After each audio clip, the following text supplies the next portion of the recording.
Kok rasanya ujian iman itu kok gak ada habis-habisnya ya? Baru ini selesai, ujian berikutnya udah datang lagi. Pak, masalah baru satu selesai, masalah berikutnya sudah ngantri. Ada yang ngerasa gitu gak sih dalam hidup? Nah tapi gini, itulah yang dialami sama Abraham. Karena kita harus sadar satu hal. Tuhan tidak akan pernah berhenti menguji iman kita. Kenapa? Karena Tuhan kita gak pernah memberikan kita kenyamanan.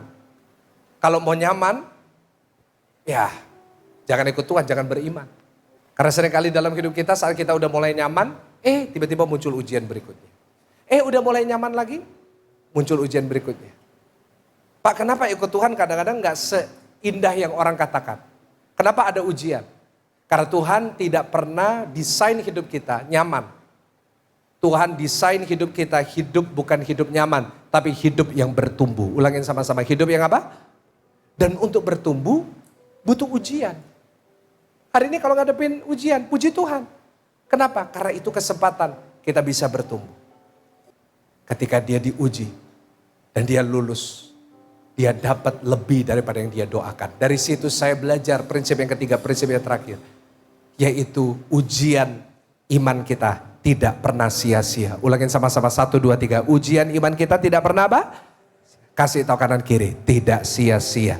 Dan yang percaya kasih tepuk tangan sambil bangkit berdiri. Sambil bangkit berdiri. Sambil bangkit berdiri. Kenapa ujian terhadap iman kita gak pernah sia-sia? Coba buka ayat terakhir. Kejadian 22 ayat 16-19. Apa yang terjadi? Ketika Abraham lulus ujian itu. Dia hampir mempersembahkan Ishak. Tuhan berkata, jangan.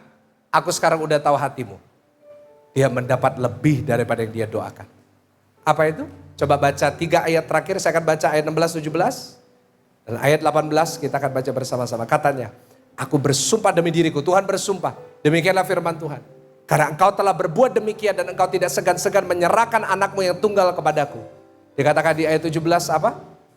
Maka aku akan memberkati engkau apa Bapak Ibu? Dan membuat keturunanmu sangat banyak seperti bintang di langit. Dan seperti pasir di tepi laut. Dan keturunanmu itu akan menduduki kota-kota musuhnya. Ayat 18 ayat terakhir sama-sama 1, 2, 3. Oleh keturunanmu semua bangsa di bumi akan mendapat berkat. Karena engkau mendengarkan firman. Abraham mintanya keturunan. Dia cuma mau punya anak. Tetapi karena dia melewati ujian iman. Dia mau mempersembahkan Ishak. Dia punya iman yang mau diuji dan teruji. Dia dapat lebih. Sama-sama katakan dapat apa? Dia dapat apa?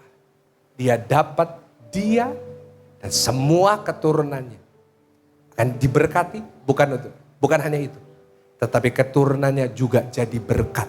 Semua orang, semua bangsa di bumi mendapat berkat. Ini tertuju kepada siapa? Tertuju kepada Tuhan Yesus. Lihat dari Abraham. Dia hanya minta seorang anak.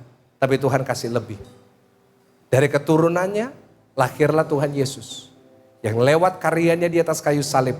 Semua bangsa termasuk Indonesia dapat berkat. Hari ini kita semuanya bukan bagian dari keluarga kerajaan Allah semestinya. Tapi karena Tuhan Yesus yang lahir dari Abraham. Saat kita percaya beriman kepada dia.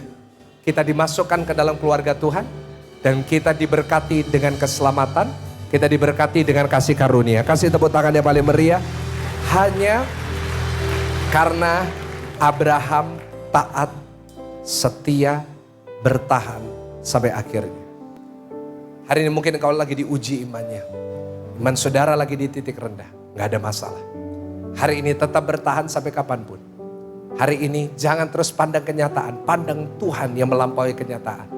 Dan hari ini biarlah lewat setiap ujian iman kita tetap lulus. Kita tetap mau melakukannya. Maka saya percaya Tuhan memberikan kita lebih daripada yang kita doakan.